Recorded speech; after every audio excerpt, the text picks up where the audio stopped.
اعوذ باللہ من الشیطان الرجیم بسم اللہ الرحمن الرحیم السلام علیکم رحمۃ اللہ وبرکاتہ۔ میں بالکل ٹھیک ٹھاک ہوں، شکر الحمدللہ۔ امید کرتی ہوں کہ آپ سب بھی بالکل خیری عافیت سے ہوں گے۔ اچھا، ہم قربانی کس لیے کرتے ہیں اور یہ قربانی کا سلسلہ کب سے چلا آ رہا ہے؟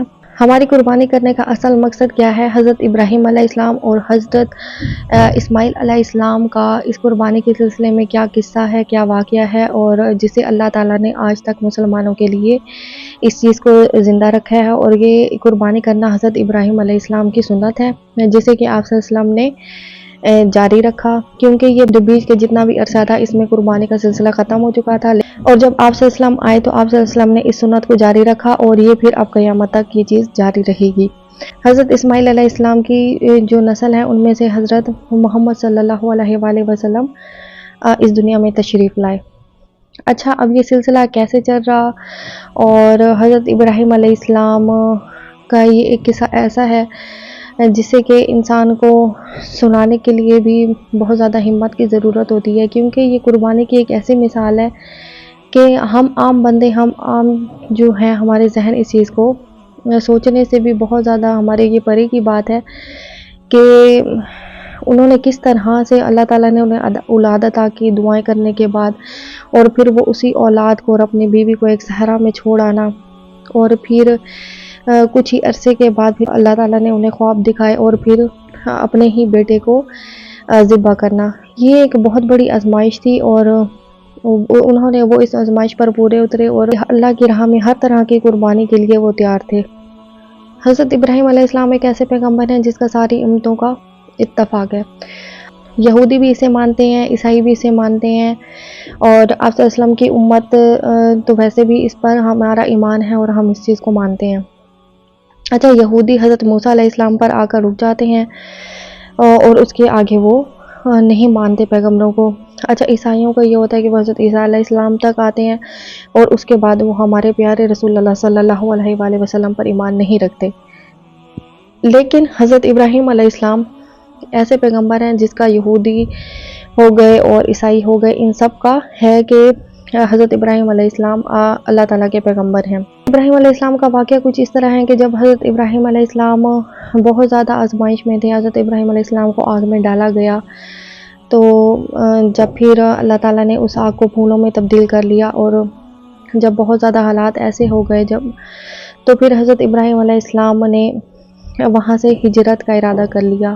حضرت ابراہیم علیہ السلام جب اپنی زوجہ کے ساتھ مصر پہنچے تو جو مصر کا بادشاہ تھا اس کی یہ عادت ہوتی تھی کہ آپ بری خصلت بھی کہہ سکتے ہیں، کہ اس کی یہ خصلت تھی کہ وہ جب بھی کوئی نئی عورت اس کے جو مصر میں آتی تھی تو پھر وہ اسے ایک رات کے لیے اپنے پاس رکھتا تھا۔ اب جب حضرت ابراہیم علیہ السلام وہاں پہنچے تو اور ان کی زوجہ بھی ساتھ تھیں، تو انہوں نے بی بی سارہ کو زبردستی اپنے پاس ایک رات کے لیے روک لیا۔ اب وہ وہاں پر ان کے ساتھ تھیں، تو جو مصر کا بادشاہ تھا وہ بی بی کو ہاتھ لگانے لگتا، تو پھر جیسے ہی اس کا ہاتھ وہاں تک پہنچتا تو ہاتھ سوکھ جاتا، اور جیسے وہ پیچھے کرتا تو وہ پھر ہاتھ صحیح ہو جاتا۔ اب اس طرح سے اس نے 10 مرتبہ کیا، 10 مرتبہ اس کے ساتھ ایسا ہوا۔ پھر اس نے سوچا کہ نہیں، یہاں پر کوئی اور مسئلہ ہے۔ مصر کے بادشاہ نے حضرت ابراہیم علیہ السلام کو اپنے پاس بلایا، اور پھر حضرت ابراہیم علیہ السلام کا اپنی بیٹی حضرت ہاجرہ رضی اللہ عنہا سے نکاح کروا دیا۔ اب جب ان کا نکاح ہو گیا تو پھر اب یہ 3 کا قافلہ تھا، یہ پھر دوبارہ ہجرت کے لیے چل پڑے۔ چلتے چلتے چلتے آپ کی منزل فلسطین تھی، آپ فلسطین پہنچ گئے۔ اس وقت جب حضرت ہاجرہ کے ساتھ آپ کا نکاح ہوا اس وقت آپ 70 سے اوپر کے تھے، اور حضرت ہاجرہ رضی اللہ عنہا تھی تقریباً 20-21 کی تھیں۔ اچھا، جب آپ فلسطین پہنچ گئے تو پھر وہاں پر آپ بہت عرصے سے دعائیں کر رہے تھے کہ اللہ تعالیٰ آپ کو اولاد دیں، تو آپ کی دعاؤں کا صلہ یہ ہوا کہ اللہ تعالیٰ نے حضرت ہاجرہ رضی اللہ عنہا سے آپ کو ایک اولاد عطا کی، بیٹا عطا کیا، حضرت اسماعیل علیہ السلام۔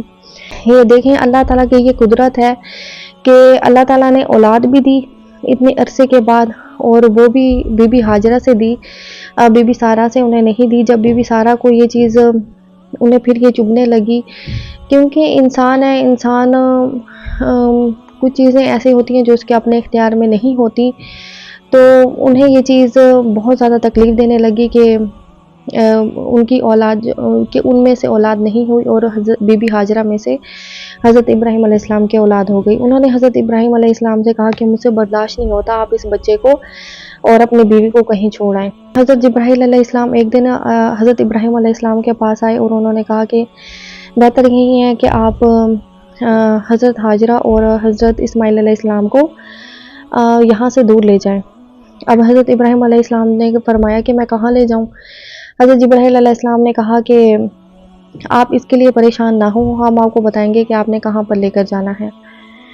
اچھا، اب حضرت جبرائیل علیہ السلام انسان کی شکل میں ایک اونٹ پر بیٹھ کر آئے اور پھر حضرت ابراہیم علیہ السلام اپنے اونٹ پر، بی بی ہاجرہ بھی ساتھ میں، حضرت اسماعیل بھی ساتھ میں، تو یہ وہ سفر چل پڑا۔ سفر کرتے کرتے کرتے کرتے کرتے اب وہ ایک ایسی جگہ پہنچ گئے جہاں پر صرف کالے پتھروں کے پہاڑ ہیں، نہ کوئی سبزہ ہے، نہ کوئی پانی ہے، نہ کوئی پرندہ ہے، نہ کوئی انسان ہے، کچھ بھی نہیں ہے۔ اور وہ ایسے درمیان میں ایک جگہ ہے اور چاروں طرف اس کے پہاڑی پہاڑ ہیں، وہ بھی بنجر کالے۔ اب حضرت جبرائیل علیہ السلام وہاں پر رک گئے اور انہوں نے کہا کہ آپ کی منزل یہی ہے اور آپ نے بی بی ہاجرہ اور حضرت اسماعیل علیہ السلام کو یہاں پر چھوڑنا ہے اور چلے جانا ہے۔ اب حضرت اسماعیل علیہ السلام پریشان، ظاہری بات ہے اگر ہم تھوڑا سا بھی اس چیز کو تصور کریں کہ ہم اس جگہ پر ہیں اور ہمیں کہا جائے کہ آپ اپنے بیٹے کو، جسے آپ نے اتنے سالوں سے دعاؤں سے مانگتے رہے، اس اولاد کو اور اپنی بیوی کو ایک ایسی جگہ پر چھوڑ کے جانا ہے جہاں پر نہ پانی ہے، نہ کھانا ہے، نہ انسان ہے، نہ پرندہ ہے، نہ جانور ہے، صرف کالے پتھر پہاڑ ہیں اور کچھ بھی نہیں ہے اس کے علاوہ۔ تو وہ بہت زیادہ پریشان ہوئے، لیکن بس یہ اللہ کی رضا تھی اور اللہ تعالیٰ نے انہوں نے ایک آزمائش میں ڈالا تھا اور انہوں نے اس آزمائش پر، وہ پیغمبر ہیں، وہ پورے اترے۔ انہوں نے بی بی ہاجرہ کو اور حضرت اسماعیل علیہ السلام کو وہاں پر چھوڑا اور خود چلے گئے۔ اب بی بی ہاجرہ نے وہاں پر 3 دن تو جیسے کیسے گزارے، کیونکہ ان کے پاس صرف ایک کیا پانی کا مشکیزہ تھا اور تھوڑی سی کھجوریں تھیں جن پر انہوں نے 3 دن گزارا کیا۔ اس کے بعد سب کچھ ختم ہو گیا۔ اب ظاہری بات ہے اتنی گرمی، اتنی شدید گرمی، اور بچہ بھی اب بہت زیادہ رونے لگ گیا، اسے بھی بھوک کی شدت محسوس ہونے لگ گئی۔ تو بی بی ہاجرہ نے پھر صفا اور مروہ کی دوڑ لگانی شروع کر دی۔ اب اس دوڑ میں انہیں پتا تھا کہ یہاں پر نہ ہی کوئی انسان ہے، نہ ہی کوئی ان کا مددگار ہے، صرف وہ، مجھے لگتا ہے کہ وہ اپنے دل کی ایک صرف تسلی کے لیے کہ شاید کہیں سے کوئی مدد آ جائے، وہ بھاگی، دوڑی، صفا سے مروہ، صفا سے مروہ، صفا سے مروہ۔ 7ویں چکر پر وہ تھک ہار کے گر گئیں۔ تھک ہار کے جب گر گئیں تو اب آپ دیکھیں ایک ماں کے لیے، ہم بھی مائیں ہیں، کتنا بڑا ایک منظر ہوگا، مطلب ہم اس بارے میں سوچ بھی نہیں سکتے۔ آپ دیکھیں ہمارا بچہ تھوڑا سا بھوکا ہو تو ہم کیسے مائیں تڑپ جاتی ہیں، بالکل تڑپ جاتی ہیں۔ ہم چاہتے ہیں کہ بس ہمارا جو بچہ ہے منہ سے نکالے اور ہم فوراً اسے دیکھ لیں، اور قربان جائے انسان اس ماں پر جس کے پاس اس وقت کوئی امید نہیں تھی سوائے اللہ کے، اور اس نے اس پر ہی توکل کیا ہوا تھا، اور انہوں نے دوڑ لگائی اللہ کی امید میں کہ کچھ نہ کچھ ایسا سبب لازمی ہوگا۔ اس میں اللہ تعالیٰ نے حضرت اسماعیل علیہ السلام کی ایڑیوں سے زمزم کا چشمہ پھوٹ پڑا۔ ہم دیکھیں سبحان اللہ، اللہ تعالیٰ کی بہت بڑی شانیں ہیں۔ اور جب بی بی حضرت ہاجرہ رضی اللہ عنہا وہاں پر پہنچی تو وہ ایسے فوارے کی طرح اچھل رہا تھا، تو حضرت ہاجرہ رضی اللہ عنہا نے کہا زمزم زمزم۔ زمزم کا مطلب ہوتا ہے رک جانا، ٹھہر جانا، تو وہ پانی وہاں پر ایسے ٹھہر گیا جو اچھل رہا تھا، ٹھاٹے مار رہا تھا۔ رسول اللہ صلی اللہ علیہ وآلہ وسلم کہتے ہیں کہ اگر اس وقت میری ماں زمزم زمزم نہ کہہ دی تو پورا عرب پانی سے سیراب ہو جاتا، مطلب کہ پانی اس طرح سے بہتا کہ پورا عرب سیراب ہو جاتا اگر حضرت ہاجرہ رضی اللہ عنہا اس وقت اس پانی کو نہ کہتی زمزم زمزم۔ بس یہ اللہ تعالیٰ کی قدرت ہے۔ اور دیکھیں یہ زمزم اللہ تعالیٰ کا ایسا ایک معجزہ ہے جس کا نہ ہی پیچھے سے کوئی ذریعہ ہے، نہ ہی یہ پانی ویسے کی ویسے ہی ٹھہرا ہے، اس میں اضافہ ہوتا جا رہا ہے، بڑھتا جا رہا ہے، لیکن کوئی بھی آج تک معلوم نہیں کر سکا کہ یہ پانی کہاں سے آ رہا ہے، اس کا پیچھے سے کیا ذریعہ ہے۔ اس پانی میں شفا ہی شفا ہے۔ آپ دیکھیں کسی قسم کی کوئی گندگی، کوئی مچھر، کچھ بھی اس پانی میں نہیں ہے، بالکل اللہ تعالیٰ نے اسے صاف ستھرا اور کتنا پیور رکھا ہے۔ اللہ تعالیٰ ہم سب کو زمزم پینا نصیب کرے۔ حضرت حاجرہ السلام اپنے بیٹے کو لے کر وہاں پر آباد ہو گئیں۔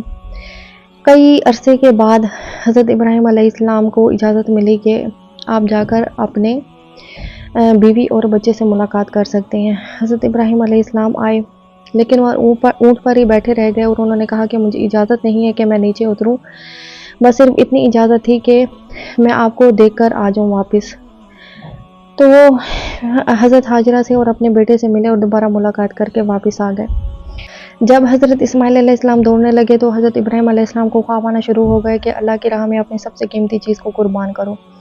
حضرت ابراہیم علیہ السلام نے بہت ساری بکریاں قربان کر لیں، لیکن پھر بھی خواب آیا کہ اپنی سب سے قیمتی چیز کو قربان کرو۔ پھر حضرت ابراہیم علیہ السلام نے گائیں تھی وہ قربان کی، لیکن پھر بھی خواب آیا کہ سب سے اپنی قیمتی چیز کو قربان کرو۔ حضرت ابراہیم علیہ السلام نے بہت سارے اونٹ قربان کر لیے، لیکن پھر بھی خواب آیا کہ اپنی سب سے قیمتی چیز کو قربان کرو۔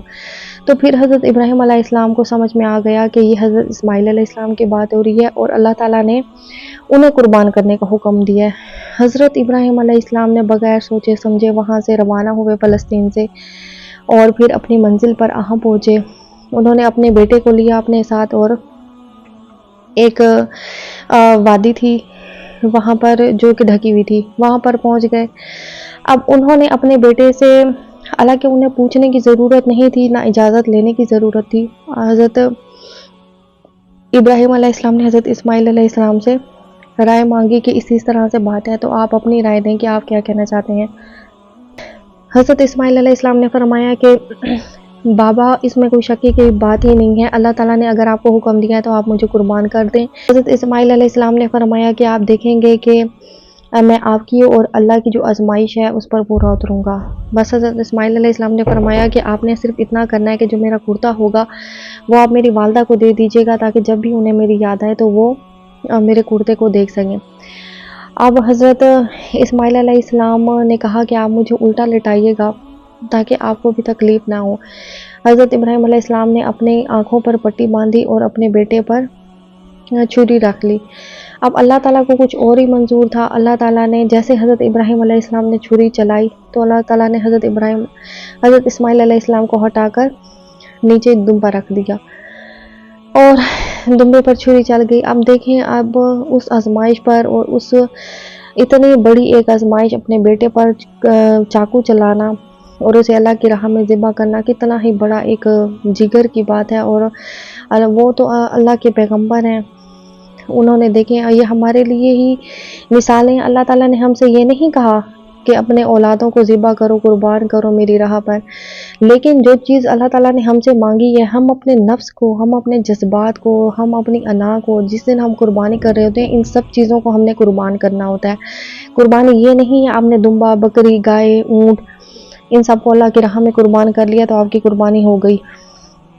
اصل قربانی یہ ہوتی ہے کہ آپ نے اپنے اندر کی برائی کو، آپ نے اپنے اندر کے نفس کو، خواہشات کو، نفسی خواہشات کو، اپنے جذبات کو، جو منفی جذبات ہیں ان کو اس کے ساتھ ذبح کرنا ہے۔ ان کو اصل قربانی ہماری یہ ہوتی ہے جس چیز کو ہم بھول گئے ہیں، اور یہ چیز ہمیں ہر وقت ریمائنڈ کروانی چاہیے۔ جو ہماری آج کل کی جنریشن آ رہی ہے، جیسے ہمارے حالات جا رہے ہیں، ہم اسلام سے اتنا دور ہیں، ہماری جنریشن اتنی دور ہے، ہمیں کوشش کرنی چاہیے کہ اپنے بچوں کو یہ ریمائنڈر کروائیں، انہیں بٹھائیں، انہیں بتائیں، انہیں سب کچھ کی یاد دلوائیں کہ اس طرح سے ہوا تھا، اور ہمارے پیغمبروں نے کس طرح سے اللہ کی راہ میں قربانیاں دی، اور کس طرح سے وہ اللہ کی دی ہوئی آزمائشوں پر پورے اترے، اور ہم نے اپنی زندگی کو کیسے گزارنا ہے، ہم نے اسلام کو کیسے امپلیمنٹ کرنا ہے اپنی زندگی میں، اور کس طرح سے ہم نے کام کرنے ہیں۔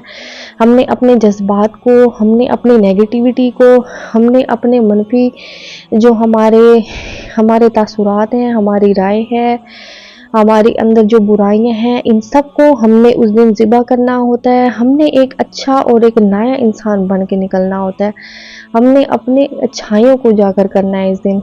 اللہ تعالیٰ مجھے، آپ سب کو، ہم سب کو جو قربانی کا اصل مقصد ہے وہ سمجھنے کی توفیق عطا کرے، اور جو ہم قربانیاں کر رہے ہیں اللہ کی راہ میں اللہ تعالیٰ ان سب کو قبول کریں اور ہمیں اچھا اور نیک انسان بننے کی توفیق عطا کریں۔ ہم رسول اللہ کی امت میں سے ہیں تو پھر ہم ان کی بتائی ہوئی جو تعلیمات ہیں ان پر چلیں اور اپنی زندگی گزاریں، اور اسی راستے پر ہی ہمارے لیے آگے جنت ہے، انعامات ہیں، اور اللہ تعالیٰ کی رضا بھی شامل ہے۔ اللہ تعالیٰ مجھے، آپ سب کو، ہم سب کو اس چیز پر عمل کرنے کی توفیق عطا کریں۔ اپنا بہت سارا خیال رکھیے گا، مجھے دعاؤں میں یاد رکھیے گا۔ اللہ حافظ۔